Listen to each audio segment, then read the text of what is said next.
नमस्कार, बहुत स्वागत है आपका। आप देख रहे हैं प्राइम न्यूज और मैं हूं आपके साथ श्रुति अंगद। बुलेटिन की करेंगे शुरुआत।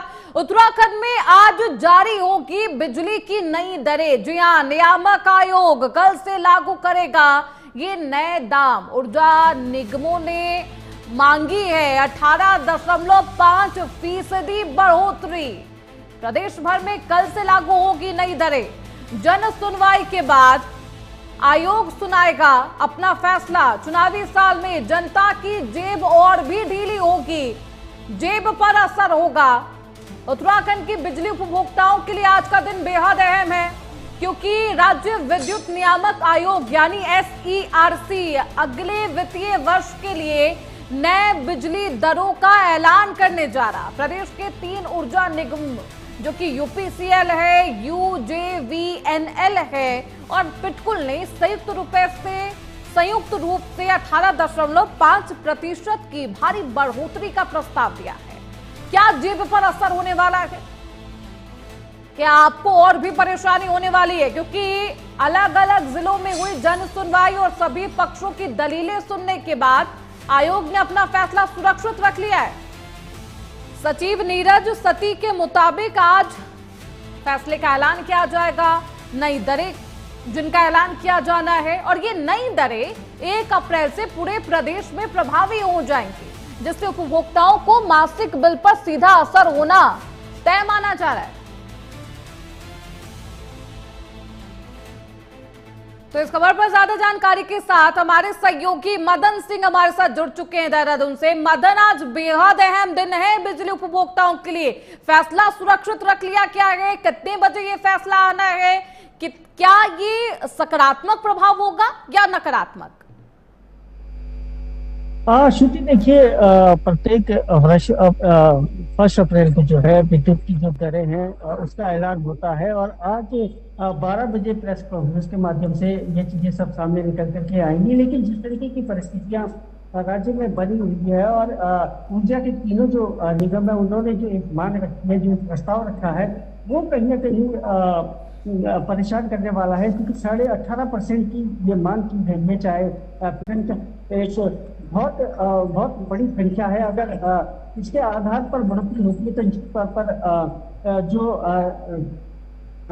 सोलर सिस्टम की जो प्लान है उसकी तरफ कहीं ना कहीं राज्य की जनता को जाना पड़ेगा कि निश्चित तौर पर 18% का मतलब सीधा जो है जो गरीब आदमी है वो बिजली का यूज नहीं कर पाएगा। तो हालांकि देखने वाली बात होगी, चुनावी वर्ष भी है और राज्य सरकार किस तरीके का फैसला तो क्या माना जाए आज का जो फैसला होगा? क्योंकि मदन, देखिए, निगमों की तरफ से लगातार मांग की जा रही है कि 18% से अधिक की बढ़ोतरी की जाए। 18.5% की बढ़ोतरी, जेब पर सीधा असर होगा।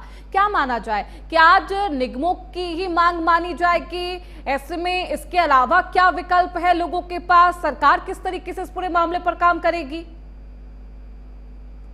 श्रुति, देखिए, आयोग ने जो है सभी जिलों के साथ जो बैठकें हुई है, जिस तौर पर सारी की बातचीत सुना है, उसके बाद जो फैसला सुरक्षित किया गया है वो कहीं ना कहीं इस बार जो चुनावी वर्ष है उसको लेके भी देखा जाएगा। और राज्य सरकार ने सीधे तौर पर ये उम्मीद भी की जा रही है कि कहीं ना कहीं जो 18% किया जाएगा, क्योंकि चुनावी वर्ष है और एक इस तरीके की परिस्थिति अगर बनेगी तो कहीं ना कहीं राज्य सरकार के लिए भी ये सही नहीं होगा। तो निश्चित तौर पर जो देखने वाली बात है, लेकिन ये उम्मीद जरूर की जा सकती है कि कहीं ना कहीं राहत दी जाएगी। हालांकि जो आंकड़ा रखा है तीनों निगम ने वो बहुत बड़ा है। अगर उस आधार पर फैसला लिया जाएगा तो लेकिन इतनी अधिक बढ़ोतरी की मांग क्यों की जा रही है निगमों की तरफ से मदन? इसके पीछे की वजह क्या है? हर साल बढ़ोतरी होती है, लेकिन 18.5 की बढ़ोतरी, इतनी फीसदी की बढ़ोतरी, इसके पीछे की वजह? देखिए, निश्चित तौर पर जिस तरीके से जनसंख्या बढ़ रही है और तमाम जो है बिजली की मांग भी बढ़ रही है, इलेक्ट्रॉनिक जो वाहन है वो उसमें बढ़ोतरी हो रही है, तो तमाम जो डेवलपमेंट चीजें हैं उसमें जो बढ़ोतरी देखने को मिल रही है, निश्चित तौर पर कहीं ना कहीं बिजली भी अधिक जो है यहाँ पर लगेगी। और कहीं देखा भी गया कि पेट्रोल या यूजेबीएलएल या फिर यूपीसीएल की बात करें तो हमको बाहर से जो है बिजली कई बार खरीदने की जरूरत भी पड़ती है। तो निश्चित तौर पर कहीं ना कहीं भार है तीनों निगमों के ऊपर, और इसी के लिए उन्होंने जो प्रस्ताव रखा है, आगे की परिस्थिति को देख के जो प्रस्ताव रखा है, तो वो ये प्रस्ताव रखा गया। बहरहाल राज्य सरकार किस तरीके का फैसला लेती है, आयोग का बहरहाल देखना बेहद दिलचस्प ये होगा मदन कि फैसला किसके हित में आता है। आयोग हालांकि राहत तो देता हुआ नजर आएगा, लेकिन क्या ये पूरी मांग मान ली जाएगी निगमों की, ये देखना बेहद दिलचस्प होगा। बहुत शुक्रिया मदन आपका इन तमाम जानकारियों के लिए। चलिए खबरों बढ़ते आगे। उत्तराखंड के मुख्यमंत्री पुष्कर सिंह धामी बीती रात काशीपुर खटीमा पहुंचे। काशीपुर से वो खटीमा पहुंचते हैं, इस दौरान कई जगहों पर स्थानीय लोगों ने उनका भव्य स्वागत किया है। कुछ जगहों पर बुलडोजर से भी सीएम धामी का स्वागत कर जनता ने अपना उत्साह और समर्थन दिखाया। यात्रा के दौरान काशीपुर, गदरपुर, रुद्रपुर के साथ कई ऐसी जगह हैं जहां पर भारी तादाद में लोग अपने लोकप्रिय नेता को देखने के लिए पहुंचे और एक लंबी कतार देख सकते हैं आप लोगों का ये हुजूम। मुख्यमंत्री पुष्कर सिंह धामी जब लोगों के बीच पहुंचते हैं, अभिवादन स्वीकार करते हैं, फूलों की वर्षा की जाती है। ये खटीमा की तस्वीरें आप अपने टीवी स्क्रीन पर देख सकते हैं, जहां सीएम धामी के समर्थकों ने त्रिशूल देकर उनका स्वागत किया है। काफी उत्साह के साथ मुख्यमंत्री पुष्कर सिंह धामी का ये स्वागत किया गया है खटीमा में, उसकी ये तस्वीरें आपको दिखा रहे हैं।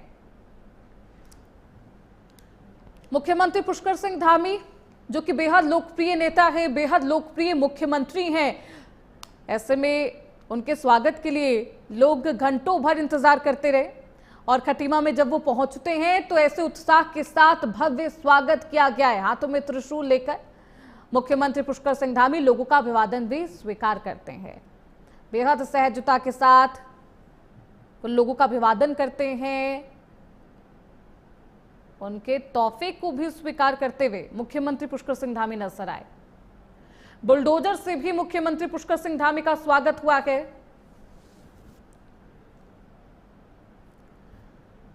तो वहीं ऋषिकेश में गरुड़ चट्टी पुल पर खतरनाक स्टंट किया गया है। पर्यटक ने गंगा में ऊंची छलांग लगाई है। सोशल मीडिया पर स्टंट का ये वीडियो वायरल है। पुलिस चौकी के पास सुरक्षा में ये चूक है। जानलेवा स्टंट से हादसे का जो खतरा है वो उसमें बढ़ोतरी हो गई। देखिए ऋषिकेश के लक्ष्मण झूला नीलकंठ मार्ग स्थित पुल से एक पर्यटक द्वारा गंगा में छलांग लगाने का ये जानलेवा वीडियो वायरल है और पास में ही पुलिस चौकी है, जिसकी वजह से पर्यटक अब पुलिस की कार्यशैली पर भी सवाल उठा रहे।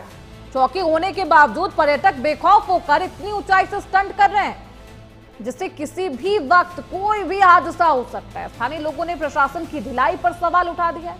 सख्त कार्रवाई की मांग की गई है। पुल पर सुरक्षा बढ़ाने की मांग की गई है ताकि ऐसे हादसों को रोका जा सके। देखिए किस तरीके से स्टंट ये किया गया है। ये तस्वीरें सोशल मीडिया पर वायरल है। लोग पुलिस प्रशासन की कार्यशैली पर भी सवाल उठा रहे हैं। बेहद खतरनाक स्टंट करता हुआ ये युवक नजर आ रहा है। एक पर्यटक जो पहुंचता है यात्रा करने के लिए, तमाम दृश्यों का लुत्फ उठाने के लिए, लेकिन वो इस तरीके से पुल पर पहुंचकर स्टंट भी करता है। ये जानलेवा स्टंट।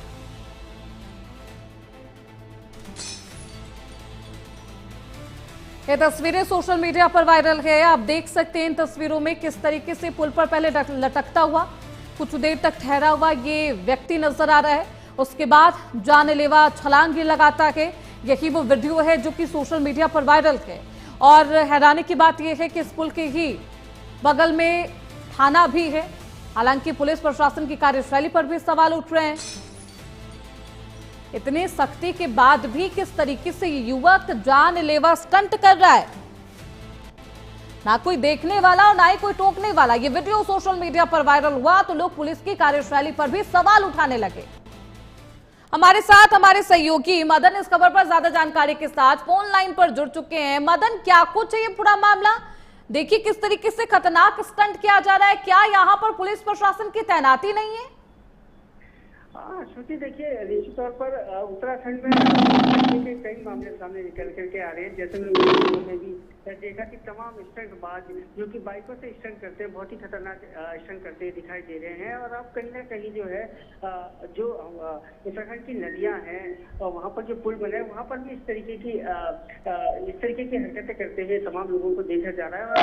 और में जो मामला हुआ है ऋषिकेश का, गरुड़ चट्टी का, वहाँ पर देखिए कितने बड़े पुल से ये वहाँ पर कूद रहे हैं। हालांकि सभी जगह पुलिस तैनात रहती है और कानून व्यवस्था कर देती है। ऋषिकेश जो है पर्यटक स्थल है और वहाँ पर जो है हजारों की संख्या में पर्यटक पहुंचते हैं और तमाम जगह वहाँ पर पूरी तरीके से शासन प्रशासन पूरी तरीके से अलर्ट रहता है। लेकिन बावजूद उसके इस तरीके की घटनाएं होती है। लेकिन इस तरीके के जो स्टंट है, हादसे को न्योता देते हैं मदन, पुलिस किस तरीके से इस पूरे मामले पर अंकुश लगाने के लिए काम कर रही है? हाँ श्रुति, निश्चित तौर पर पुलिस अपनी कार्रवाई पूरी तरीके से कर रही है और इस घटना के बाद भी इस पर पूरा एक्शन लिया गया है। इस व्यक्ति को हिरासत में लिया गया जिसने की इस तरीके की घटना का अंजाम वहाँ पर दिया है। और पूरी तरीके से कड़ाई पूरे दिशा निर्देश पहले से जारी किए गए, लेकिन कहीं ना कहीं पुलिस इसको रोकने में नाकाम दिखाई दे रही है। जिस तरीके की घटना सामने निकल करके आई है, निश्चित तौर पर ये मौत को दावत देने जैसा जो है मामला है और इस तरीके की घटना कई बार देखने को मिली। और खासतौर पर ऋषिकेश, देखिए गनीमत ये रही कि युवक अभी सही सलामत है, लेकिन अगर किसी तरीके की चूक होती, कोई हादसा हो जाता, उसके बाद कैसा दृश्य।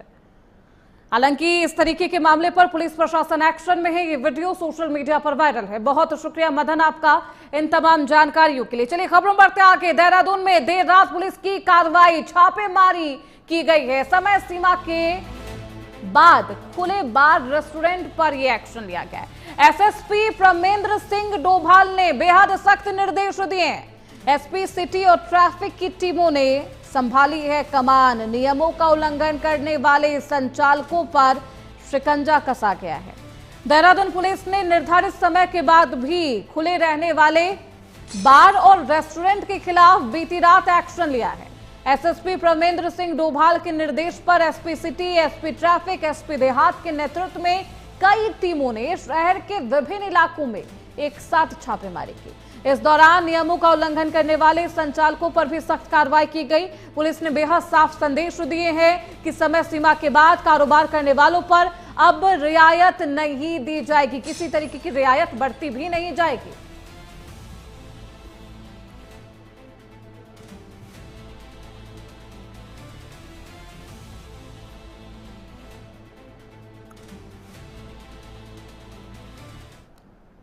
चलिए अब आपको सीधे ले चलते हैं गुजरात। प्रधानमंत्री मोदी क्या कुछ कह रहे हैं वो आपको सुनवाते हैं। साथियों,